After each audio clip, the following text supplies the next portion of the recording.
আল্লাহ রাব্বুল আলামিনের ইচ্ছা ছাড়া কোনো কিছু সংঘটিত হয় না। এখন বলতে পারেন তাহলে আমি যে নামাজ পড়ি নাই ওটাও কি আল্লাহর ইচ্ছায়? আসতে পারে না প্রশ্ন, অনেকেই করতে পারে। বিষয়টা হচ্ছে মানুষকে আল্লাহ পাক এমন একটা ফাংশন দিয়ে সৃষ্টি করেছে, সেটা হলো স্বাধীন ইচ্ছা শক্তি। বিবেক এবং স্বাধীন ইচ্ছা শক্তি এটা মানুষকে দেওয়া হয়েছে, এটা কিন্তু এই আপনার ফেরেশতাদেরকে দেওয়া হয় নাই। তাদেরকে একটা কাজের আদেশ করলে তারা সেটাই করবে, চিন্তার কোন ডানে বামে যাওয়ার কোনো সুযোগই নেই এখানে। কিন্তু মানুষকে যখন এই হাইয়া আলাস সালাহ নামাজের জন্য ডাকা হচ্ছে, আপনার সামনে পথ এখন দুইটা খোলা আছে। আপনি চাইলে এখন ইমানের উপর থেকে নামাজ পড়তে পারেন, আপনি চাইলে এখন নাও করতে। আল্লাহ রাব্বুল আলামিন আপনাকে সেখানে ফোর্স করবেন না। আল্লাহ পাক আপনাকে আসমানি কিতাব দিয়ে জানিয়ে দিবেন, নবী রাসূল পাঠিয়ে জানিয়ে দিবেন, বাকি স্বাধীন ইচ্ছা শক্তি কার? আপনার। এখন এই হলো অবস্থা। তবে এই ইচ্ছা শক্তি প্রয়োগ করে আমরা কোন কাজটা করব সেটা আল্লাহ পাক আগে থেকেই জানেন। এই স্বাধীন ইচ্ছা শক্তি প্রয়োগ করে আমরা কোন কাজটা করব এটা আল্লাহ পাক আগে থেকেই জানেন। এটা আল্লাহ পাকের মহান জ্ঞানের মধ্যে এটা আগে থেকেই আছে। দুইটা রাস্তা পড়েছে আপনার সামনে, ডানে যেতে পারেন, বামে যেতে পারেন। আপনি ডিসিশন নেবেন কোথায় আপনি যাবেন। হয় আপনি ডানে গিয়েছেন অথবা বামে। আপনি ডানে যাবেন না বামে যাবেন এটা আল্লাহ পাক আগে থেকে জানেন। এই জন্য আল্লাহ পাক তাকদীরে লিখে রেখেছেন। এমন নয় যে আল্লাহ পাক লিখেছেন বলেই আপনি গেলেন।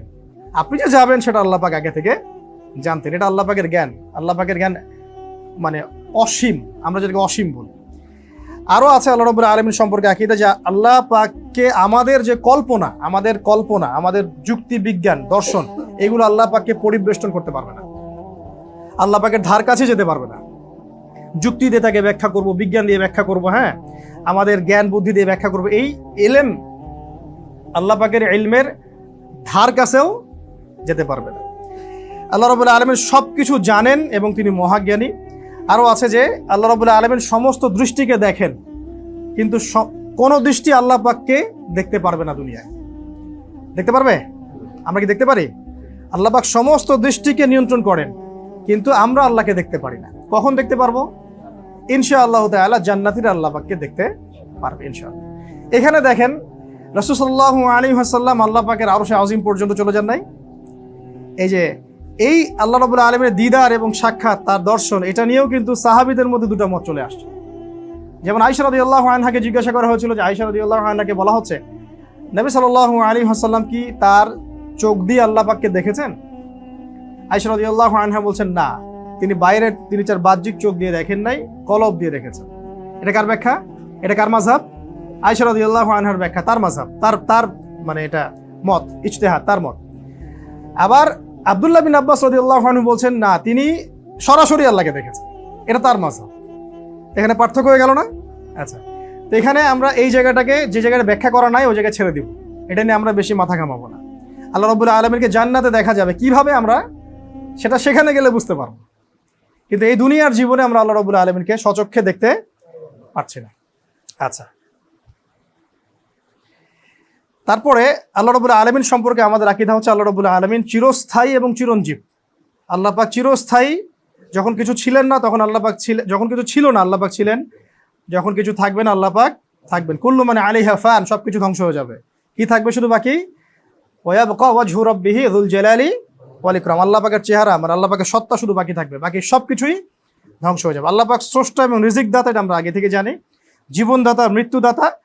আর একটা বিষয় আমরা অনেকে জানি না, এটা আমি নোট আউট করেছি, যে আল্লাহ রাব্বুল আলামিন যে সৃষ্টিকর্তা, পালনকর্তা, রিজিক দাতা ইত্যাদি, এগুলো আল্লাহ পাক সৃষ্টি করার পরে হন নাই। মানে আমি বুঝাচ্ছি, এই মহাবিশ্ব সৃষ্টি করার পর আল্লাহ পাক রহমান হয়েছেন এমন নয়, আল্লাহ পাক আগে থেকেই রহমান।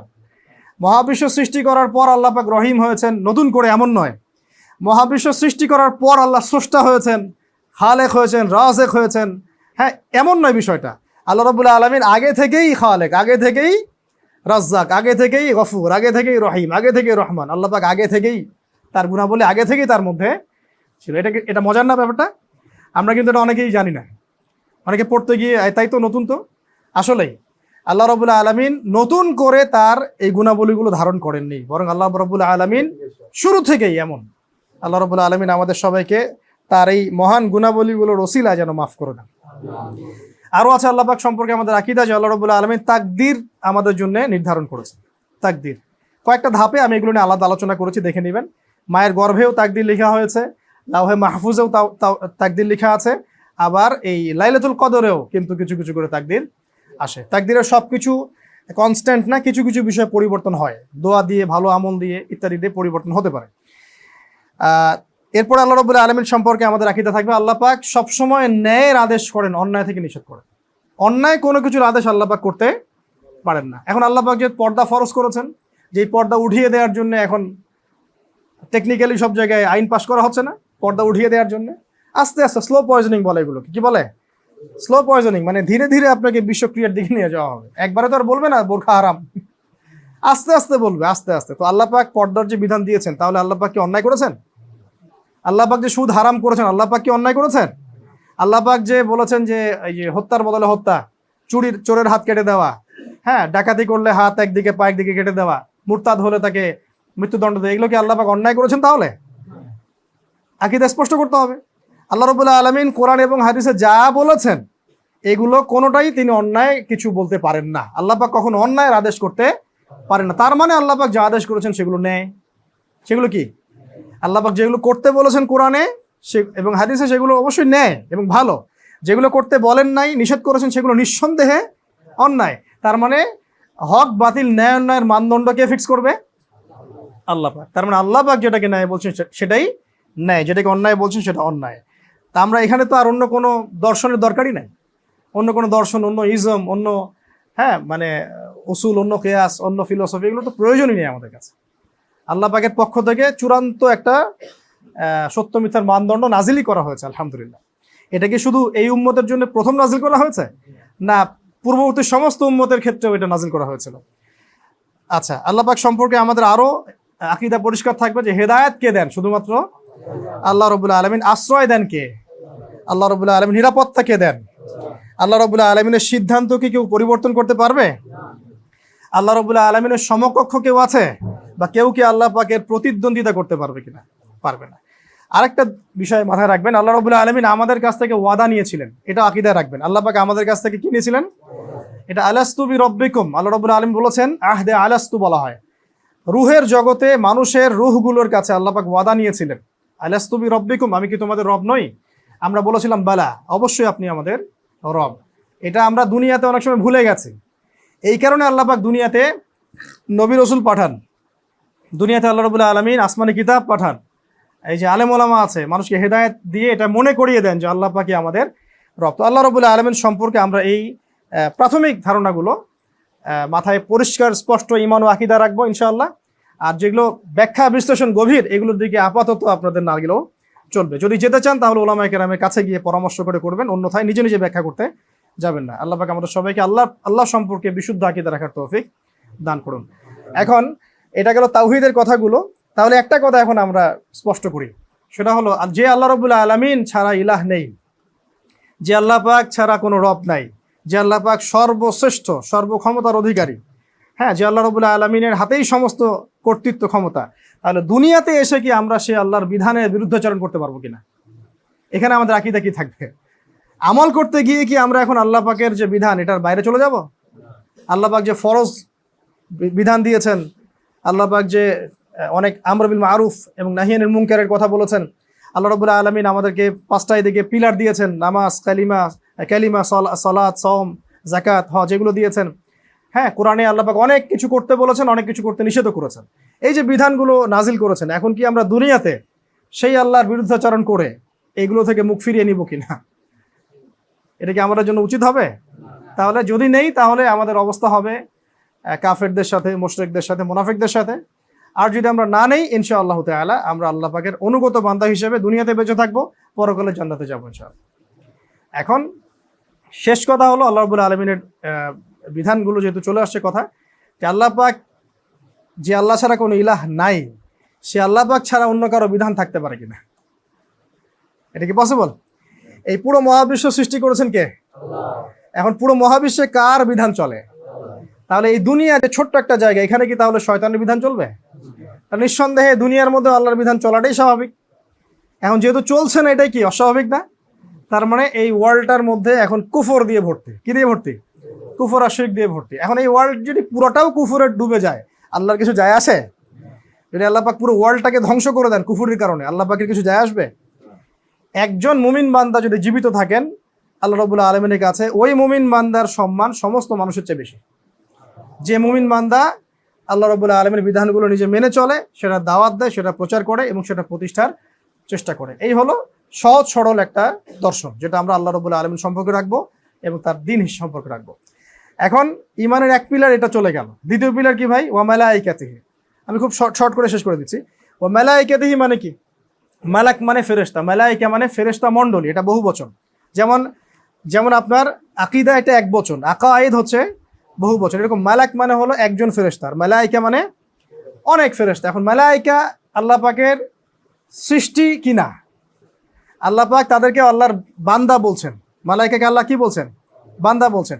কি দিয়ে সৃষ্টি? উত্তর হচ্ছে নূর দিয়ে। কি দিয়ে? নূর দিয়ে। আমরা কিসের সৃষ্টি? মাটি। জিন জাতি কিসের সৃষ্টি? আগুনের। মালাইকা কিসের সৃষ্টি? নূর দিয়ে। এখন মালাইকাকে আল্লাহ পাক সৃষ্টি করেছেন বিভিন্ন কাজের দায়িত্ব দেওয়ার জন্য। বিভিন্ন কাজের দায়িত্ব আল্লাহ পাক তাদেরকে দিয়েছেন। যেমন জিবরাইল আলাইহিস সালাম ওহী নিয়ে আসতেন। কি নিয়ে আসতেন? ওহী। মিকাইল আলাইহিস সালাম যে বৃষ্টি বর্ষণ এইসবের দায়িত্ব থাকেন। ইসরাফিল আলাইহিস সালামের দায়িত্ব কি?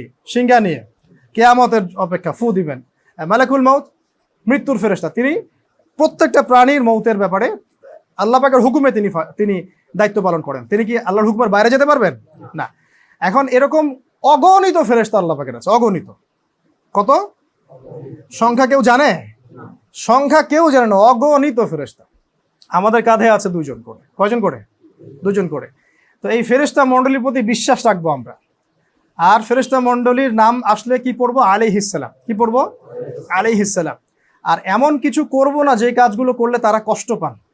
যেমন এটা তাদের হক। আমি আকীদা ঈমানের আলোচনার সাথে সাথে হকটাও বলে ফেলছি। কারণ আল্লাহ পাকের সম্পর্কে আকীদা পরিষ্কার করলাম। আল্লাহর হক কি? আল্লাহর বিধান আমরা মেনে চলবো, আল্লাহর সাথে শিরক করব না, আল্লাহ পাকের আনুগত্য করব, তার দাসত্ব করব, তিনি ছাড়া অন্য কারো ইবাদত করব না, এবং তার দিন পালন করব, প্রসার করব, প্রতিষ্ঠার চেষ্টা করব। ফেরেশতার সম্পর্কে আপনার হক কি তাহলে? ফেরেশতাদের নাম শুনলেই আলাইহিস সালাম পড়বেন। ঠিক আছে? আর তারা কষ্ট পায় এমন কিছু করতে যাবেন না। যেমন এই যে আমরা অনেক সময় পেঁয়াজ খেয়ে মসজিদে আসি, তারা কষ্ট পায়। অনেকে স্মোক করে মসজিদে আসে, তারা কষ্ট পান। অনেকে যত্রতত্র আমরা নগ্ন হয়ে পড়ি, তারা কিন্তু এটাকে বিব্রত বোধ করেন, কষ্ট পান। ফেরেশতারা আমাদেরকে দেখেন না, আমাদের সাথে আছেন না? তো তারা কষ্ট পান এমন কিছু আমরা করতে যাব না। ঠিক আছে? পরে ফেরেশতা সম্পর্কে আমাদের একটা আকীদা থাকবে যে আল্লাহ রাব্বুল আলামিন অগণিত ফেরেশতা সৃষ্টি করেছেন, বিভিন্ন কাজের দায়িত্ব দিয়েছেন। এখন এখানে এমন শক্তিশালী ফেরেশতাও আছে যার এক ফুৎকারে পুরো মহাবিশ্ব কি হবে? ধ্বংস হতে পারে। এখন ফেরেশতারা আমাদের জন্য যেন দোয়া করেন, সেরকম করে আমরা চলার চেষ্টা করব। কেমন? আমরা যদি ইলম অর্জন করি, ফেরেশতারা আমাদের জন্য দোয়া করবে। আমি হাদিসগুলো বলার সময় পাচ্ছি না। আমরা যদি ইলম অর্জন করি, ইলমের পথে চলি, ফেরেশতারা আমাদের জন্য দোয়া করেন। আমরা যদি দরুদ শরীফ পড়ি, ফেরেশতারা দোয়া করে। আমরা যদি আপনার অন্য মুসলিম ভাইয়ের জন্য দোয়া করি, তখন ফেরেশতারা আমাদের জন্য দোয়া করে। মানে যে কাজগুলো করলে তারা আমাদের জন্য দোয়া করে, এগুলো করতে হবে। যেমন সেজদায় থাকলে, মসজিদে এসে বসে থাকলে ফেরেশতারা ইস্তেগফার করেন। লাইলাতুল কদরে জাগ্রত হলে ফেরেশতারা কি করেন? আমাদের জন্য দোয়া করেন। এই কাজগুলো আমরা করার চেষ্টা করবো। আল্লাহ পাক তৌফিক দান করুন। 2 নাম্বার গেল। 3 নাম্বার হচ্ছে ওয়া কুতুবিহি, আসমানি কিতাব। আসমানি কিতাব বলতে প্রথম কোনটা? আল কোরআন। আল কোরআনুল কারীমের উপর ঈমান রাখার অর্থ হচ্ছে এর মোটামুটি 6টা হক আদায় করা। কয়টা ভাই? প্রথমে বিশ্বাস রাখা যে কোরআন হচ্ছে আল্লাহর কালাম। কোরআন কি? আল্লাহর কালাম। কোরআন আল্লাহর সৃষ্টি নয়। কোরআন কিন্তু আল্লাহর সৃষ্টি নয়, কোরআন আল্লাহর কালাম। এরপরে যে কোরআনকে আল্লাহর কালাম বলে বিশ্বাস করে না, সে কুফর, সে কাফির হবে, সে কুফরি করবে। যে কোরআনকে আল্লাহর কালাম বলে বিশ্বাস করে না, সে কি হবে? কাফির হবে। এই কোরআন সম্পর্কে আমাদের কি আকীদা হবে? আমরা কোরআন পড়া শিখবো ইনশাআল্লাহ। এটা আমাদের হক, কোরআনের প্রতি আমাদের হক। কোরআন পড়া শিখবো ইনশাআল্লাহ। 2 নাম্বার, কোরআনের অর্থটা বোঝার চেষ্টা করবো ইনশাআল্লাহ। আমরা কোরআনকে পারলে মুখস্থ করার চেষ্টা করবো ইনশাআল্লাহ। আমরা আল কোরআনের অ্যাটলিস্ট কিছু সূরা, ভাষা ভিত্তিক কিছু সূরা, কিছু আয়াত মুখস্থ রাখার চেষ্টা করবো ইনশাআল্লাহ। এরপরে কোরআনের যে আদেশ, সেগুলো মানার চেষ্টা করব। কোরআনের নিষেধ, সেগুলো কি করব? বর্জনের চেষ্টা করব। আর কোরআনের দাওয়াত মানুষের কাছে প্রচার করব। এগুলো কোরআন কেন্দ্রিক আমাদের কাজ। তাহলে কোরআনের প্রতি ঈমান খালি মুখে বললেই হবে না, কিছু কাজে প্রমাণ করতে হবে। আচ্ছা, অ্যাটলিস্ট বিশ্বাস করি আমরা কোরআন আল্লাহর কালাম। যে বিশ্বাস করে না তাকে আমরা এটা কুফরি মনে করি। আর কোরআনের হকগুলো আদায় করার চেষ্টা করি। এক কথায় কোরআনে আল্লাহ পাক যে বিধিবিধানগুলো নাজিল করেছেন এগুলোকে আমরা মনে ধারণ করি, মুখে স্বীকার করি এবং কাজেও বাস্তবায়নের চেষ্টা করি। ব্যাস। এরপরে কি আছে? কুতুবিহি ওয়া রুসুলিহি। আচ্ছা, কুতুবিহি কথাটা বলি। কুতুবিহি মানে কিন্তু সব কিতাব। এখানে শুধু কোরআনের প্রতি ঈমান রেখেছি, তাওরাত জাবুর ইনজিল বিশ্বাস করি না এমন নয়। কিন্তু আমরা সমস্ত আসমানি কিতাবে কি করি? বিশ্বাস করি। আল্লাহ পাক এরকম প্রচুর আসমানি কিতাব নাজিল করেছে, সহিফা এবং বড় কিতাবের রূপে। এখন যাদের উপর সহিফা নাজিল হয়েছে আমরা তাদেরকে নবী বলি। যাদের প্রতি আসমানি বড় বড় কিতাব যেমন তাওরাত জাবুর ইনজিল এগুলো এসেছে তাদেরকে আমরা কি বলি? রাসূল বলি। তো আমরা কি তাওরাত মানি না? জাবুর ইনজিল এগুলো সবই মানি। তাওরাত নাজিল হয়েছিল মুসা আলাইহিস সালামের উপরে, জাবুর কার উপরে? দাউদ আলাইহিস সালাম। ইনজিল কার উপরে? ঈসা আলাইহিস সালাম। আল কোরআন মুহাম্মদুর রাসূলুল্লাহ সাল্লাল্লাহু আলাইহি ওয়াসাল্লাম। এই প্রতিটা কিতাবেই আল্লাহ পাকের তাওহীদের কথা আছে। প্রতিটা কিতাবেই শেষ নবী মুহাম্মদ সাল্লাল্লাহু আলাইহি ওয়াসাল্লামের ব্যাপারে বলা আছে, তার নাম হবে আহমদ। এখন আগের কিতাবগুলো কেন রহিত হয়ে গেল? বিকজ মানুষ সেই কিতাবগুলোর মূলনীতিগুলো পরিবর্তন করে ফেলেছে। এখন অনেকে হাদিস জাল করে ফেলছে না, কোরআনের উল্টাপাল্টা ব্যাখ্যা আসে না। এরকম করে আগেকার মানুষরাও বনু ইসরাঈলরা কি করেছিল? কোরআন তাওরাত জাবুর ইনজিলকে বিকৃত করেছে। তখন আল্লাহ পাক নতুন করে এই কোরআন নাজিল করেছেন। এখন একটা কথা বলতে ভুলে গিয়েছি, রুসুলিহি কি আসছি আমি? আচ্ছা, আসি না। কুতুবিহি এই কিতাব নিয়ে কথা বলছি। এই কিতাব সম্পর্কে একটা কথা বলতে ভুলে গিয়েছি, সেটা হলো যে দেখুন আল্লাহ রাব্বুল আলামিন যতগুলো কিতাব নাজিল করেছেন এই প্রত্যেকটা কিতাবে আল্লাহ পাক এই কথাটা খুবই মোটা দাগে নাজিল করেছেন যে আল্লাহ রাব্বুল আলামিন ছাড়া এই মহাবিশ্বের কোনো রব নাই। তাওহীদের কথাটা, এই তাওহীদের কথাটা শুধুমাত্র যে কোরআনে আছে এমন নয়। এই যে যেমন সুদের কথা শুধুমাত্র যে কোরআনে আছে এমন নয়, আগেকার ধর্মগ্রন্থের মধ্যে এটা নিয়ে কথা ছিল। জিনার কথা শুধু যে কোরআনে আছে এমন নয়, আগেও ছিল। তো মূল যেটা তাওহীদের কথা এটা কোরআন শুধু নয়, প্রতিটা ধর্মগ্রন্থেই এসেছে। তো আমরা এই কিতাব সম্পর্কে কি আকীদা রাখবো? যে কিতাব আল্লাহ রাব্বুল আলামিন বহু কিতাব নাজিল করেছেন, সর্বশেষ কিতাব কি? আল কোরআন। এই কোরআন মেনে চলবো ইনশাআল্লাহ, এর হকগুলো আদায় করবো ইনশাআল্লাহ। রুসুলিহির মানে রাসূলগণ, রাসূল এক বচন আর রসুল বহু বচন। আমরা প্রথমত আমাদের নবী সাল্লাল্লাহু আলাইহি ওয়াসাল্লামের উপরে ঈমান রাখি, এই তো। এখন আমরা কিন্তু আকীদা নিয়ে যখন আলাপ করি তখন তর্ক শুরু করি নবী কিসের তৈরি, তাই না? মাটির তৈরি। আল্লাহ রাব্বুল আলামিন আরশে আযীমে সমুন্নত থেকেও তিনি তার বান্দার প্রত্যেকটা বিষয়ের খোঁজ খবর কি রাখেন, জ্ঞানের মাধ্যমে, ক্ষমতার মাধ্যমে, সবকিছুর মধ্যে দিয়ে আল্লাহ পাক সর্বত্র বিরাজমান না? এখানে আল্লাহ পাকের ক্ষমতা নাই? আমরা যে দাঁড়িয়ে আছি, বসে আছি, ক্ষমতা নাই? আছে। আল্লাহ পাক এখন আমাদেরকে দেখছেন না? আল্লাহ পাক সর্বদ্রষ্টা, সর্বক্ষমতার অধিকারী সব জায়গাতেই। কিন্তু এর মানে কি এই যে আল্লাহ পাক এখানে দাঁড়িয়ে আছেন, বসে আছেন? তাহলে এই ব্যাখ্যাটাই তো, তর্কটাই তো মানে অবান্তর একটা তর্কটাই তো অবান্তর। ঠিক একইভাবে দেখুন রাসূল সাল্লাল্লাহু আলাইহি ওয়াসাল্লাম কিসের তৈরি এটা নিয়ে আমরা তর্ক করি, মাটির নাকি নূরের, ইত্যাদি ইত্যাদি। এখন রাসূল সাল্লাল্লাহু আলাইহি ওয়াসাল্লাম কি জাহিলিয়াতের অন্ধকার দূর করে দেন নাই? তাহলে তিনি আলোর কাজ করেন নাই? করেছেন কিনা? আর আল্লাহ রাব্বুল আলামিন তাকে কোরআনে বলছেন যে তিনি একজন বাশার মানে মানুষ। এই তো আমরা তর্ক করি এগুলো নিয়ে। কিন্তু আকীদার যে কিতাবগুলো, এই কিতাবগুলোর মধ্যে কিন্তু এরকম তর্কের আলাদা কোনো টাইটেল দেওয়া নাই যে অধ্যায় তিনি কিসের তৈরি, এরকম নাই। যেমন আছে ফেরেশতারা নূরের তৈরি, অধ্যায় আছে, কিন্তু এখানে এরকম কোনো অধ্যায় নাই। কি আছে? যে আল্লাহ রাব্বুল এভাবে আছে, দেখুন মুহাম্মদ সাল্লাল্লাহু আলাইহি ওয়াসাল্লাম আল্লাহর নির্বাচিত বান্দা, এভাবে টাইটেল দেওয়া আছে, আল্লাহ পাকের নির্বাচিত বান্দা এবং মনোনীত নবী আছে, সন্তোষ ভাজন রাসূল, এভাবে টাইটেল দেওয়া আছে। এবং তিনি শুধু মানুষের নবী নন, তিনি জিন জাতিরও নবী এবং পুরো মাখলুকের নবী। সুবহানাল্লাহ। গাছ সেজদা করেছিল না নবী সাল্লাল্লাহু আলাইহি ওয়াসাল্লামকে? তিনি পুরো মাখলুকের নবী। এগুলো নবী সম্পর্কে আকীদা কিতাবে কথা আছে। ওই নূর নিয়ে মানুষ নিয়ে তর্ক নাই কিন্তু দেখবেন। তারপরে আছে মুহাম্মদ সাল্লাল্লাহু আলাইহি ওয়াসাল্লাম সর্বশেষ নবী, তারপরে কোনো নবী আসবেন না। কেউ যদি মনে করে তারপরে কোনো নবী আসবে, নিঃসন্দেহে সে কাফের। নিঃসন্দেহে কি? কাফের। এবং তিনি সমস্ত রাসূলগণের সাইয়্যিদ, সমস্ত রাসূলগণের কি? সাইয়্যিদ মানে নেতা, এবং প্রতিপালক মানে আল্লাহ রাব্বুল আলামিনের হাবিব, আল্লাহ পাকের হাবিব মানে কি? বন্ধু। আচ্ছা, এরপরে নবী সাল্লাল্লাহু আলাইহি ওয়াসাল্লাম সমস্ত মাখলুকের জন্য হেদায়েত এবং জ্যোতি, এইখানে নূর শব্দ আনা হয়েছে। তিনি সমস্ত মাখলুকের জন্য কি? হেদায়েত, নূর এবং জ্যোতি। তাহলে তর্কটা এইটা না যে মানে মেড বাই হোয়াট, এটা তর্ক না। নবী সাল্লাল্লাহু আলাইহি ওয়াসাল্লাম পুরো কায়নাতের জন্য কি আলো, জ্যোতি, হেদায়েত, অন্ধকার দূরীকরণের মাধ্যম। কারণ তার কাছেই তো কোরআন নাযিল হয়েছে। তো তিনি তো আলো নিয়ে চলেছেন সমাজের মধ্যে। আমরা আসলে কুতর্ক লিপ্ত হই বেশি। এখন আবার কিছু মানুষ নিজের মন গড়া কিছু ব্যাখ্যা করা শুরু করে। যেমন নবী সাল্লাল্লাহু আলাইহি ওয়াসাল্লাম যে মেসওয়াক করতেন, একজন ব্যাখ্যা করছে দেখলাম, অনলাইনে আসে, চোখের সামনে পড়ে মাঝে মাঝে, তো দেখি আর কি। তিনি বলছেন দেখলাম যে তার মুখে নাকি নাউজুবিল্লাহ দুর্গন্ধ ছিল। হাদিসে কিন্তু দুর্গন্ধ শব্দ নাই। হাদিসে আছে জিবরাইল আলাইহিস সালাম এসে তাকে বলছেন যে আপনি মিসওয়াক করুন, আপনি মিসওয়াক করুন। এটাতে কি বোঝানো হচ্ছে? মিসওয়াকের তাগাদা দেওয়া হচ্ছে। মিসওয়াকের তাগাদা মানে এটা একটা গুরুত্বপূর্ণ কাজ, এটার অনেক ফজিলত, আপনার উম্মতকে মিসওয়াকের জন্য আপনি তাগাদা দিন। এখন আমি নিজের মতো করে বুঝে নিলাম যে জিবরাইল আলাইহিস সালাম তাকে এই জন্য তাগাদা দিচ্ছেন যে তার মুখে গন্ধ, নাউজুবিল্লাহ। অথচ আল্লাহ রাসূল সাল্লাল্লাহু আলাইহি ওয়াসাল্লাম থুতু ফেললে সেই থুতু দিয়ে সুগন্ধ বের হতো। বিশ্বাস করছেন না? থুতু ফেললে মানুষ এটা গায়ে মাখা শুরু করতো। সুবহানাল্লাহ, এত এত চমৎকার ছিল তার থুতু। তার ঘাম, এই যে আমরা ঘাম ফেলে দেই, এই ঘাম দিয়ে সুগন্ধ বের হতো।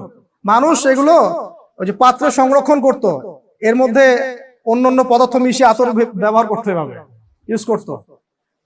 অজু করে যে পানিটা তিনি রেখে দিতেন, সেই পানি মানুষ কারাকারি করে নেয়ার ও গায়ে মাখার চেষ্টা করত।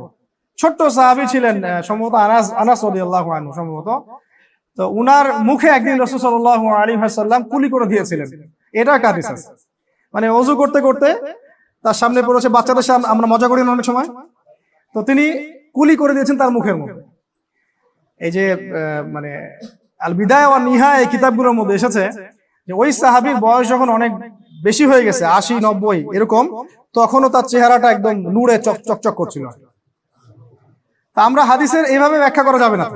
এখানে কি ওইখানে ব্যাখ্যা এভাবে করা আছে যে তার মুখে দুর্গন্ধ ছিল বিধায় তিনি এটাকে মেসওয়াক করতে বলেছিলেন?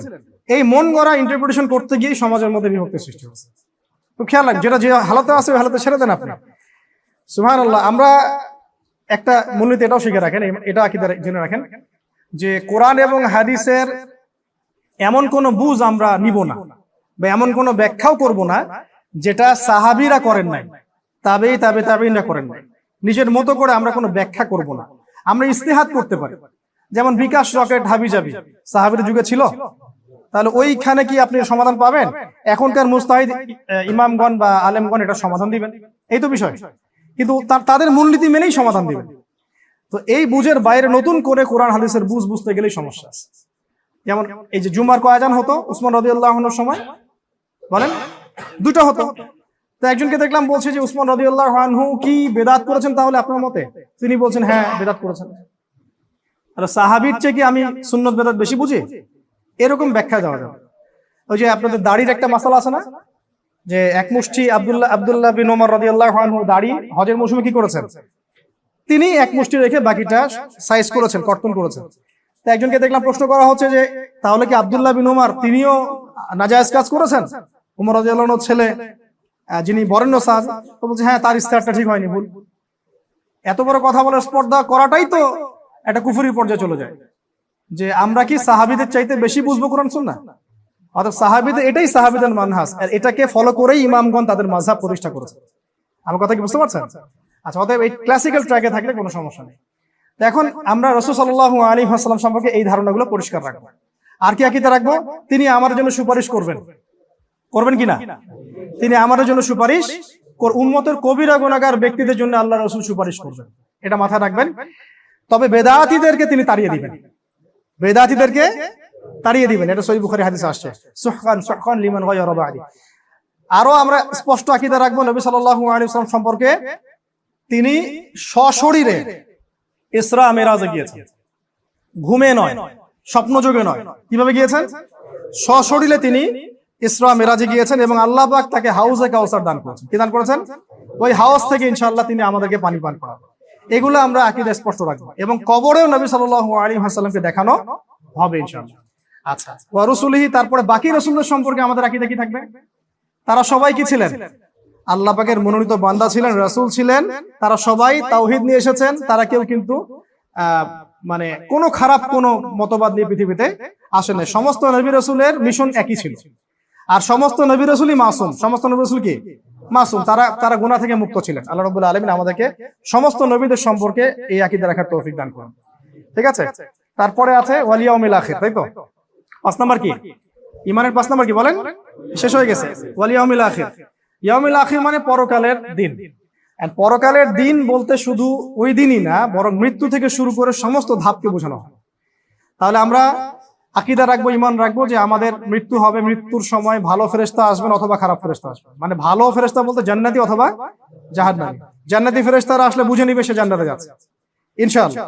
আর যদি জাহান্নামের ফেরেশতা রূহ নিতে আসে, বুঝে নিবে যে সে কোথায়, আল্লাহ মাফ করুক, এটা সম্ভাবনাই বেশি। এরপরে আমরা বিশ্বাস করি যে এরপরে মানুষের মৌত হবে, প্রত্যেকটা নফস কি করবে, মৃত্যুর স্বাদ গ্রহণ করবে। এরপরে কবর জগতে আমরা বিশ্বাস করবো, এটা আমাদের আকীদা থাকবে, কবর জগৎ সত্য। এখানে সওয়াল জবাব সত্য, কবরের চাপ সত্য, এখানে মুনকার নাকির সওয়াল জবাব সত্য। কি কি প্রশ্ন হবে? রব সম্পর্কে, দিন সম্পর্কে, নবী সম্পর্কে। 3টা পেরে গেলে আরেকটা প্রশ্ন করা হবে, কিভাবে জানলে এগুলো? তখন সে ব্যক্তি বলবে আমি আল্লাহর কিতাব পড়ে জেনেছি। মাশাআল্লাহ, তাহলে পড়াশোনার গুরুত্ব কত? আল্লাহ পাকের কিতাব পড়ে আমি জেনেছি। এরপরে কবর হবে হয় জান্নাতের বাগিচা অথবা জাহান্নামের গর্ত, আল্লাহ মাফ করুক আমাদেরকে। এরপরে এখানে সে শায়িত থাকবে বারজাখের জগতে, আল্লাহ পাক যতদিন চান। যখন সিংহায় ফুৎকার দেওয়া হবে তখন মানুষকে আল্লাহ রাব্বুল আলামিন আবার জীবিত করবেন, উঠাবেন। মিজান হবে, মিজান মানে কি? দাঁড়িপাল্লা। মিজান হবে, পুলসিরাত হবে, কিয়ামতের মাঠে দাঁড়িয়ে থাকতে হবে। এরপর জাহান্নামকে নিকটবর্তী করা হবে, জাহান্নামকে পুলসিরাতের নিচে আনা হবে, আর জান্নাতকে নিকটবর্তী করা হবে। পুলসিরাত পার হয়ে মানুষ জান্নাতে যাবে। ওই সময় শাফাআত, সুপারিশ ইত্যাদি অন্যান্য ঘটনাগুলো ঘটবে। এগুলোর প্রতি আমাদের পূর্ণ একটা বিশ্বাস থাকতে হবে। অনেক মুসলিম এখন এগুলো বিশ্বাস করে না, কবরের জগৎকে বিশ্বাস করেন না, কবরের আযাবকে বিশ্বাস করেন, বলে যে কোরআনে তো এগুলো দলিল নেই। তো এই বিষয়গুলো আল্লাহ পাক আমাদের, এই ভ্রান্তিগুলো থেকে আল্লাহ পাক আমাদেরকে হেফাজত করুন। আর সবশেষ পয়েন্টটা হচ্ছে, পিলার হলো তাকদীর বা ভাগ্যে বিশ্বাস করা। তাকদীর আল্লাহ পাক লিখেছেন কিনা, এবং তাকদীরের কিছু বিষয় পরিবর্তন করা যাবে না। আর কিছু কিছু বিষয় আছে যেগুলো আমল দিয়ে পরিবর্তন করা যায়, আমল বা দোয়া বা ভালো কাজের মধ্য দিয়ে প্রশস্ততা হতে পারে। যেমন কোন মানুষ যদি খুব বেশি পাপ কাজ করতে থাকে তার রিজিক সংকুচিত হয়, আর যখন মানুষ পুণ্যের কাজ বেশি বেশি করতে থাকে রিজিক আল্লাহ বাড়িয়ে দেন। মানে এটা অনেকটা এমন যে আপনার এতটুকুই, আপনি যদি ওভারটাইম করেন তাহলে বাড়াই দিবেন। ঠিক আছে, তো এই তাকদীরের উপর বিশ্বাস না রাখলে আমরা কেউ মুমিন থাকবো না। মনে রাখবেন, তাকদীরে বিশ্বাস এই বিষয়টাকে কেন্দ্র করে 2টা দল হয়ে গেছে, একটা হলো কাদারিয়া, একটা হলো জাবারিয়া। কাদারিয়া মানে যারা তাকদীরে একদমই বিশ্বাস করে না, আর জাবারিয়া হচ্ছে তারা মানুষের ইচ্ছার স্বাধীনতায় বিশ্বাস করে না। জাবারিয়ারা বলে যে তাকদীরে যা লেখা আছে তাই হবে, চুরি করেছি কেন, তাকদীরে লেখা আছে তাই, সুদ খাই কেন, তাকদীরে আছে তাই, খুন করলাম কেন, তাকদীরে আছে তাই। এরা হচ্ছে জাবারিয়া। কি আকীদা বলেন? জাবারিয়া। আর কাদারিয়া হচ্ছে তারা সম্পূর্ণ তাকদীরকে অস্বীকারই করে না, তাকদীর বলতে কিছু নেই, আমি যা করব তাই পাই। আমি নামাজ পড়েছি কেন, নিজে নামাজ পড়েছি তাই। আমি আজকে এত টাকার মালিক কিভাবে, আমার নিজের পরিশ্রমে। হ্যাঁ, মানে ওরা মনে করে যে তাকদীর বলতে কিছুই নাই, মানুষ নিজেই তার কর্মের মানে স্বাধীনতা রাখে বা স্বতন্ত্র এখতিয়ার রাখে। আর জাবারিয়ারা উল্টা, তারা মনে করে যে কর্মের কোনো স্বাধীনতা নাই, যা লেখা আছে তাই হবে। এই দুটার মাঝখানে হচ্ছে আহলে সুন্নাহ ওয়াল জামাত রাখে। তাকদীর আল্লাহ পাক লিখেছেন এবং কিছু মুআল্লাক রেখেছেন, এগুলো কিছুটা পরিবর্তনশীল। আর মানুষকে একই সাথে আল্লাহ পাক কর্মের এবং ইচ্ছার স্বাধীনতাও দিয়েছেন। এখন বেশি বেশি করে আমল করা আমাদের দায়িত্ব, এগুলো নিয়ে বেশি ফিকির চিন্তা করা আমাদের কাজ না। সাহাবীদেরকে নবীজি বলেছেন যে যাকে যে কারণে সৃষ্টি করা হয়েছে তার কর্মকাণ্ড পৃথিবীতে তেমনই হবে। তো তাকদীরের বিষয়টা আমরা মাথায় রাখবো, খেয়াল রাখবো, এই আকীদাগুলো পরিষ্কার রাখবো ইনশাআল্লাহ। এখন এই 6টা পিলার আজকে আপনাদের সাথে সংক্ষিপ্ত আকারে আলোচনা করলাম। এই 6টা পিলারের মধ্যেই আকীদার সমস্ত বিষয়গুলো পড়ে যায়। আর সবশেষ কথা হলো, এই 6টা পিলারকে আমাদের 3টা কাজের মধ্য দিয়ে বাস্তবায়ন করতে হবে। কয়টা ভাই? এক নাম্বার হচ্ছে আত-তাসদীক বিল জিনান, অন্তরে বিশ্বাস। এই 6টা পিলারকে আমরা প্রথমে অন্তরে বিশ্বাস করি। কয়টা পিলার বলেন তো? 1 নাম্বার কি? আল্লাহ বিশ্বাস, আল্লাহ সম্পর্কে ডিটেইলস কথা বলেছি। 2 নাম্বার বলেন ফেরেশতা মণ্ডলীতে। 3 নাম্বার কোথায়? আসমানি কিতাব সমূহ। 4 নাম্বার নবী রাসূল সমূহ। 5 নাম্বার পরকাল, মানে পরকালের পুরো লাইফ। আর 6 নাম্বার তাকদীর, ভাগ্যের। এই 6টা পিলারের উপরে আমরা প্রথমে তাসদীক বিল জিনান, মানে অন্তর থেকে বিশ্বাস করতে হবে। 2 নাম্বার হচ্ছে ওয়াল ইকরার, আল ইকরার বিল লিসান, মানে জিহ্বা দিয়ে স্বীকৃতি প্রদান করা। যেমন আমরা বলি না আমানতু বিল্লাহি ওয়া মালাইকাতিহি ওয়া কুতুবিহি ওয়া রুসুলিহি ওয়াল ইয়াউমিল আখির ওয়াল কদরি খায়রিহি ওয়া শাররিহি, আমরা বলি ইমানে মুফাসসাল বলি না, এইটাই সেটা, এটাই আকীদার বিষয়। আর একটা হলো 3 নাম্বার ওয়াল আমালু বিল আরকান, মানে কাজেও এটাকে বাস্তবায়ন করতে হবে। খালি আল্লাহ বিশ্বাস করি, আল্লাহর হুকুম মানি না চলবে? খালি ফেরেশতা বিশ্বাস করি কিন্তু প্রকাশ্য অপ্রকাশ্য সব জায়গায় গুনাহ করি, ভয় নাই যে লিখতেছে, হবে? তারপর আমরা যদি বলি নবীকে আমরা বিশ্বাস করি কিন্তু নবীর সুন্নতের উপর আমল নাই, হবে? পরকালে বিশ্বাস করি কিন্তু পরকালের প্রিপারেশন নাই, হবে? তাকদীরে বিশ্বাস করি কিন্তু তাকদীরের ভালো করার জন্য আল্লাহর কাছে মেহনত করি না, দোয়া করি না, হবে? তো এই জিনিসগুলো, কোরআনে বিশ্বাস করি, কোরআন তেলাওয়াত করি না। তো এখানে খুব ইম্পর্টেন্ট একটা জিনিস হলো ওয়াল আমালু বিল আরকান, মানে কাজে এটাকে কি করা, বাস্তবায়ন করা। এখন এখান থেকে জাস্ট একটা কথা বলে শেষ করছি। এখন এই জিনিসটাকে কেন্দ্র করে আবার 3টা দল হয়ে গেছে। কয়টা বলেন তো? মূলত 1 নাম্বার হলো আমরা বলি মুরজিয়া। কি বলি ভাই? ওরা বলে, একটু শোনেন ভালো করে বোঝেন, ওরা বলে যে মুখে স্বীকৃতি দিলে আর মনে বিশ্বাস করলেই যথেষ্ট, কাজের কোনো প্রয়োজন নাই। এই আকীদার নাম কি বলেন?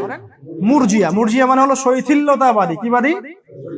বাংলাদেশের বেশিরভাগ মানুষ এখন কোন আকীদার বলেন দেখি, বুঝতে পারছেন? এই সেকুলাররা কোন আকীদার বলেন তো? এরা মনে করে লা ইলাহা ইল্লাল্লাহ পড়েছি তো, মুহাম্মদুর রাসূলুল্লাহ সাক্ষ্য দিয়েছি তো, তারা মনে করে যে ইমানের স্বীকৃতি দিয়েছি, মনে বিশ্বাস করি, বাস আমি জান্নাতে যাব, আমলের আমার কোনো প্রয়োজন নাই। নামাজও না পড়েও সভাপতি হয়ে বসে থাকবে, তাই না? সুদ খাবে তাও বলবে যে আমি এখানে আছি। ওরা আমলকে ইমানের অংশ মনে করে না। ওরা মনে করে না যে ইমান বাড়ে এবং কমে। ওরা ইমান বাড়ে কমের এই মতবাদে বিশ্বাসী না, অথচ ইমান বাড়ে এবং কমে। আহলুস সুন্নাহ ওয়াল জামার আকীদা হলো ইমান বাড়ে এবং কমে। আল ঈমান ইয়াজিদু ফিত তাআ, আনুগত্যে ইমান বৃদ্ধি পায়। ওয়াল ইয়ানকুসু ফিল মাসিয়া, অবাধ্যতা ইমান কমে যায়। এটা আহলুস সুন্নাহ ওয়াল জামার আকীদা। ওরা বিশ্বাস করে ইমান বাড়েও না কমেও না। ওরা মনে করে লা ইলাহা ইল্লাল্লাহ বলেছে মানে আমার ইমান আর আবু বকর সিদ্দিকের ইমান সমান। নাউযুবিল্লাহ, এটা হবে? তারা মনে করে যে মনে বিশ্বাস করলে, মুখে স্বীকৃতি দিলেই যথেষ্ট, কাজের কোনো প্রয়োজন নাই। এটাকে আকীদার নাম কি বললাম বলেন? মুরজিয়া। ইরজিয়া শব্দ থেকে মুরজিয়া, এটা হলো শৈথিল্যতাবাদী। তাহলে এখন বলেন আমাদের সমাজের বেশিরভাগ মানুষ কোন আকীদা? এরা আমলের গুরুত্ব দেয়? বেশিরভাগই দেয় না। আরেকটা আকীদা হচ্ছে সম্পূর্ণ বিপরীত। এই যে অনলাইনে একটা শব্দ শোনেন, এটা এই পয়েন্টটা দিয়ে কথা বলে শেষ করছি। অনলাইনে একটা শব্দ খুব শোনেন ইদানিং, স্পেশালি কিছু মাতখালীদের কাছে আছে, মানে সালাফি আর মাতখালী এক না। কিন্তু আমি একটা কথা বারবার বলি যে প্রকৃত সালাফি এবং কথিত সালাফি এক না। প্রকৃত আহলুল হাদিস, কথিত আহলুল হাদিস এক না। হ্যাঁ, আবার প্রকৃত মাযহাবী এবং কথিত মাযহাবী কিন্তু এক না। ঠিক আছে? তো এখানে অনেক আইডেন্টিফিকেশনের ব্যাপার আছে। একটা শব্দ খুব শুনেন যে খারেজি। খারেজি শুনেছেন শব্দটা? আচ্ছা, তাদের আকীদাটা কি? মুরজিয়ারা যেমন মনে করে যে মুখে স্বীকৃতি দিলে আর মনে বিশ্বাস করলেই যথেষ্ট, আমলের কোনো প্রয়োজন নাই। খারেজিরা উল্টা আকীদা পোষণ করে। খারেজিরা কি আকীদা পোষণ করে? যে কেউ যদি আমল করতে গিয়ে কবিরা গুনাহ করে ফেলে তাহলে সে কাফের হয়ে যাবে। কি মনে করে খারেজিরা? কবিরা গুনাহ করলে কি হবে? কাফের। খারেজিরা মনে করে মনে বিশ্বাসও থাকতে হবেই, মুখে স্বীকৃতি থাকতে হবেই, এবং কাজে 100%ই বাস্তবায়ন করতে হবে। যদি কেউ কোন একটা কবিরা গুনাহ করে ফেলে, মনে করেন সুদ খাইছে বা ঘুষ খাইছে বা জেনা করছে, মদ খাইছে, এরা মনে করে সে কাফের হয়ে গেছে। এটা কি সঠিক আকীদা না ভুল? এটা হলো খারেজি আকীদা। এই আকীদাটার নাম কি? খারিজ। তাহলে খারেজি আকীদার যে যদি কোনো শব্দ শোনেন কান পাকায় ফেলে, তাহলে বলবেন খারেজি আকীদার ডেফিনেশন বলেন আগে। আপনি যে বলেন অমুক খারেজি, তমুক খারেজি, এই খারেজি, সে খারেজি, সে কি কবিরা গুনাহগার ব্যক্তিকে কাফের মনে করে? যদি উত্তর দেয় যে হ্যাঁ, তাহলে আপনি যাচাই করে দেখবেন। আমরা কি কোনোদিন বলেছি কবিরা গুনাহ করলে কোনো মানুষ কাফের হয়ে যাবে? আমরা কি বলেছি যে আমাদের প্রশাসন, রাষ্ট্র, হাবি জাবি সবকিছু কবিরা গুনাহগার হয়ে গেছে, এদের সবাইকে মেরে ফেলো? কোনোদিন আমার কোনো লেকচারে এরকম কথা শুনেছেন? তাহলে 80 লাঠির শাস্তি কিসের? অপবাদের। কিসের শাস্তি বলেন তো? 80 লাঠির শাস্তি। এটা দুনিয়াতে না হলে পরকালে হবে ইনশাআল্লাহ। দুনিয়াতে না হলে কি হবে? পরকালে হবে। এখন দেখেন, আমরা মন গড়া কিছু উসুল বানিয়ে নিয়েছি। সত্যিকার অর্থে খারেজি কারা? আবার বলেন আমার সাথে। যারা কবিরা গুনাহগার ব্যক্তিকে কাফের মনে করে। তাহলে শেষ করে দিই জায়গাটাতে, আহলুস সুন্নাহ ওয়াল জামার আকীদা তাহলে কি হবে? যে ইমানের জন্য মৌখিক স্বীকৃতি দরকার আছে, মনের বিশ্বাসের দরকার আছে, এবং কাজেরও দরকার আছে। কিন্তু কাজ করতে গিয়ে কেউ কবিরা গুনাহ করে ফেলতে পারে, কবিরা গুনাহ করে ফেললেই সে কাফের হয়ে যাবে না, বরং তার তওবার দরজা খোলা থাকবে, শেষ পর্যন্ত সে তওবা করার সুযোগ থাকবে। আল্লাহ পাক শেষ মুহূর্তে তার তওবা কবুল করতে পারে। তাকে হত্যা করা জায়েজ নাই, তাকে হত্যা করা জায়েজ নাই। এরকম কবিরা গুনাহগার যত আমাদের চারপাশে আছে, হোক সেটা সরকার বা প্রশাসন বা সাধারণ মানুষ যে হোক না কেন, তাদেরকে হত্যা করা জায়েজ নাই। মুসলিম রক্ত ঝরানো জায়েজ। এটা হলো স্পষ্ট আকীদা আহলুস সুন্নাহ ওয়াল জামাত। এখন তারা খারাজি আকীদার কিছু নিজস্ব মন গড়া উসুল বানিয়েছে। কারা বানিয়েছে? যারা নিজস্ব স্বার্থে এগুলো প্রয়োগ করে। এটা জানিয়ে রাখি আজকে অডিয়েন্সদেরকে যে খারাজি আকীদার মন গড়া উসুলটা তারা কি বানিয়েছে। মন গড়া উসুলটা বানিয়েছে, আমি যে উসুলটা বললাম এটা কিন্তু আকীদা তাহাবিয়া বই থেকে বললাম। তারা মন গড়া উসুলটা বানিয়েছে এই যে আপনি যদি কোনো জালেম, কোনো ফাসিক, কোনো মুনাফিক, কোনো কাফের, কোনো মুশরিক, কোনো মুরতাদ এরকম মানে পলিটিক্যাল সিস্টেমের সমালোচনা করেন, বা আপনি তাদের খারাপ কাজগুলোর বিরুদ্ধে আপনি কথা বলেন বা সতর্ক করেন, বা আপনি এটাকে স্পষ্ট করতে চান, তখন তারা আপনাকে খারাজি বলে দেবে। অথচ পলিটিক্যাল অ্যানালাইসিসের সাথে খারাজি আকীদার কোনো সম্পর্ক নেই। খারাজি আকীদার সম্পর্ক কার সাথে? কবিরা গুনাহগার ব্যক্তিকে কি মনে করে? কাফের মনে করে। আমি আপনাকে একটা এক্সাম্পল দিচ্ছি। একদিকে মুয়াবিয়া রাদিয়াল্লাহু আনহু, একদিকে আলী রাদিয়াল্লাহু আনহু। এখানে একটা যুদ্ধ হয়েছে একসময়, মনে আছে? যুদ্ধের নাম কি? কিসের যুদ্ধ? সিফফিনের। কিসের বলেন তো? এই যুদ্ধের শাসক কে? কে শাসক ছিলেন? খেলাফতের দায়িত্ব কার হাতে? চতুর্থ খলিফা কে? আলী রাদিয়াল্লাহু আনহু নয় কি? তো আলী রাদিয়াল্লাহু আনহু এখানে খলিফা। তার বিরুদ্ধে কোনো একটা কারণে হোক, কারা অস্ত্র ধরে ফেলেছেন? মুয়াবিয়া রাদিয়াল্লাহু আনহু, এবং তার সাথে তো অনেক মানুষ আছে, তাই না? তো এখন যদি পলিটিক্যাল অ্যানালাইসিস বা পলিটিক্যাল অ্যাফেয়ার্স এর মধ্যে খারিজি আকীদা ঢুকিয়ে দেয়, তাহলে মুয়াবিয়া রাদিয়াল্লাহু আনহু যে এখানে শাসকের বিরুদ্ধে দাঁড়িয়ে আছেন, তাও কথা দিয়ে না, অস্ত্র দিয়ে। আমি আপনাদেরকে কিন্তু পলিটিক্যালি কোনো কিছু করতে বলছি না, এবং এটা করা এখন জায়েজ নয়, এখন শোভনীয় নয়, এটা একেবারেই ভ্রান্ত একটা পথ হবে। কিন্তু আমি বোঝাতে যাচ্ছি, প্রমাণ করতে যাচ্ছি যে খারিজি আকীদার সাথে পলিটিক্যাল এই যে মানে অ্যানালাইসিস বা পলিটিক্যাল সমালোচনার কোনো সম্পর্ক নেই আসলে। যদি তাই হয় তাহলে তো মুয়াবিয়া রাদিয়াল্লাহু আনহুকেও তারা বাঁকা চোখে দেখবে, নাউযুবিল্লাহ। অথচ সব সাহাবী সম্পর্কে আমরা কি আকীদা রাখি? তারা ইনশাআল্লাহ আল্লাহ রাব্বুল আলামিনের জান্নাতে যাবেন, তারা সবাই আল্লাহ রাব্বুল আলামিনের মাগফিরাত প্রাপ্ত হবেন ইনশাআল্লাহ। আমরা কোন সাহাবীর মধ্যে কি করি? পার্থক্য করি বা কাউকে সুপিরিয়র কাউকে এমন করি? আমরা আমিরুল মুমিনিন আবু বকর রাদিয়াল্লাহু আনহু, ওমর রাদিয়াল্লাহু, তাদের ব্যাপারটা, চার খলিফারটা ডিফারেন্টলি ডিল করি। এখন এখানে কিন্তু এটা আপনি দলিল পাচ্ছেন, এটা পলিটিক্যাল অ্যাফেয়ার্স এর সাথে সম্পৃক্ত নয়। আবার দেখেন যে তার যুগের পরে ইয়াজিদের শাসন এসেছিল, মনে আছে? ইয়াজিদের শাসন, নাম শোনেন না ইয়াজিদের? মুয়াবিয়া রাদিয়াল্লাহু আনহু 20 বছর খলিফা ছিলেন, তারপরে তিনি দায়িত্ব দিয়েছেন তার ছেলেকে, তার ছেলের নাম ইয়াজিদ। এখন ইয়াজিদের শাসন আমলে ইমাম হুসাইন রাদিয়াল্লাহু আনহুকে হত্যা করা হয়েছে না? তিনি কুফায় যাচ্ছিলেন, কার সেনাবাহিনী তাকে ঘিরে ধরলো? ইয়াজিদের। ইমাম হুসাইন কি যুদ্ধ চাচ্ছিলেন? তিনি কি শাসকের বিরুদ্ধে অবস্থান নিয়েছিলেন? না, কিন্তু জোরপূর্বক তাকে জুলুম করা হলো। তিনি শেষে বললেন যে আমাকে 3টা অপশন দাও, 3টার একটা রাজি হও। আমি হয় সীমান্তের দিকে চলে যাব, আমি ওখানে কুফফারদের সাথে জিহাদ করতে করতে শহীদ হয়ে যাব, অথবা আমাকে মদিনায় ফেরত পাঠানোর ব্যবস্থা করো, অথবা আমি যেখানে যাচ্ছি ওখানে আমাকে যেতে দাও, বা ইয়াজিদের সাথে আমাকে কথা বলতে দাও, আমি কথা বলবো তার সাথে। কিন্তু যারা এখানে ছিল তারা কিন্তু এটা মানে নাই, বরং তাকে সব পরিবারে হত্যা করেছে। যখন তাকে হত্যা করা হচ্ছিল তখন কি তিনি চুপচাপ বসেছিলেন, না তিনি প্রতিহত করেছেন? বলেন দেখি বা, প্রতিহত করেছেন কিনা? তাহলে এখন যে তিনি শাসকের বাহিনীর বিরুদ্ধে দাঁড়িয়ে আছেন, তাহলে ইমাম হোসেনকেও কি তারা খারাজি বলবে? নাউযুবিল্লাহ। আমার কথা কি বুঝতে পারছেন? শুভঙ্করের ফাঁকি কোন জায়গায়? তারপরে দেখেন এই ঘটনার 1 বছর পর, কয় বছর? অনলি 1 বছর। যদি এই ঘটনা থেকে ইয়াজিদের শিক্ষা হতো তাহলে একটা কথা ছিল, এই ঘটনার জাস্ট 1 বছর পরেই সে কিন্তু মদিনা হামলা করেছে। কোথায়? এই যুদ্ধটাকে বলে হাররার যুদ্ধ। কিসের যুদ্ধ বলেন? এগুলা মুখস্থ রাখবেন, যখন এগুলা কথা শুনবেন ঠাস করে মারে দিবেন দলিল। এই যুদ্ধের নাম কি?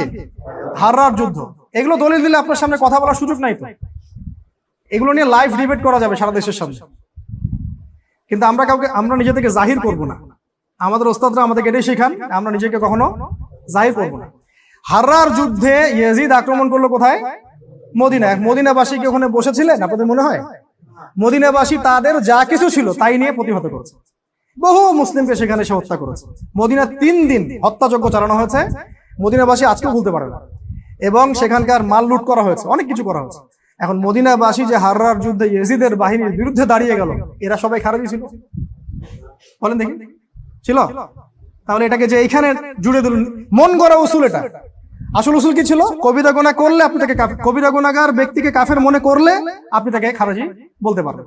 এখন মদিনার লোকরা কিন্তু ইয়েজিদের বাহিনীকে কাফের মনে করে লড়ে নাই, লড়েছিল না, তারা জুলুমের বিরুদ্ধে দাঁড়িয়েছে।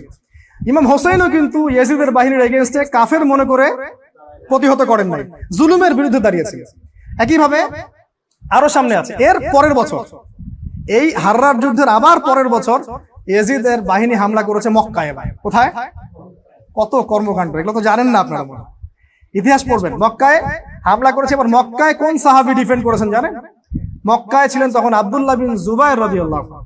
আব্দুল্লাহ বিন জুবায়ের নাম শুনেছেন? জুবায়ের বিন আওয়ামের নাম শুনেছেন? জান্নাতের 10 জন সুসংবাদপ্রাপ্ত সাহাবীর একজন জুবায়ের বিন আওয়াম রাদিয়াল্লাহু আনহু, জান্নাতের 10 জন সুসংবাদপ্রাপ্ত সার্টিফিকেট প্রাপ্ত সাহাবীর একজন। তার ছেলে হলো আব্দুল্লাহ বিন জুবায়ের রাদিয়াল্লাহু আনহু। এবং তিনি তখন ইয়েজিদের শাসন কিন্তু মানেন না, তিনি তার মতো করে মক্কায় তিনি শাসন কার্য চালান এবং স্বতন্ত্রভাবে চলেন, কারণ অনেক সাহাবী তার শাসন কিন্তু মানে না, মানছে? আচ্ছা, এখন আব্দুল্লাহ বিন জুবায়ের রাদিয়াল্লাহু আনহু যখন হামলার শিকার হলেন, তিনি বসেছিলেন মনে করছেন, তিনি তার অনুসারীদেরকে নিয়ে সেখানে প্রতিহত করেছেন এবং এই যুদ্ধেই তার শাহাদাত হয়েছে। ওই যে হাজ্জাজ বিন ইউসুফের নাম শুনেছেন না? এখানে তার শাহাদাত হয়েছে।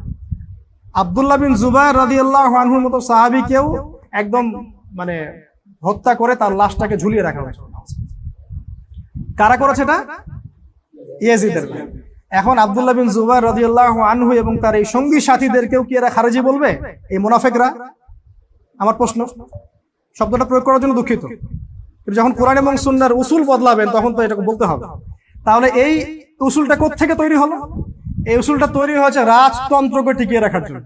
একদম স্পষ্ট মনে রাখবেন, প্রত্যেকটা দেশে দেশে মানে প্রত্যেকটা কন্টিনেন্টে জুলুম, ফাসেক, মুনাফিক, মুরতাদ এবং মুশরিকদেরকে মসনদে বসিয়ে রাখার, টিকিয়ে রাখার জন্য এই মূলনীতিটা তৈরি করা হয়েছে, যাতে করে আপনি পলিটিক্যাল কোনো অ্যানালাইসিস করতে পারবেন না, করলে আপনাকে বলে দিবে।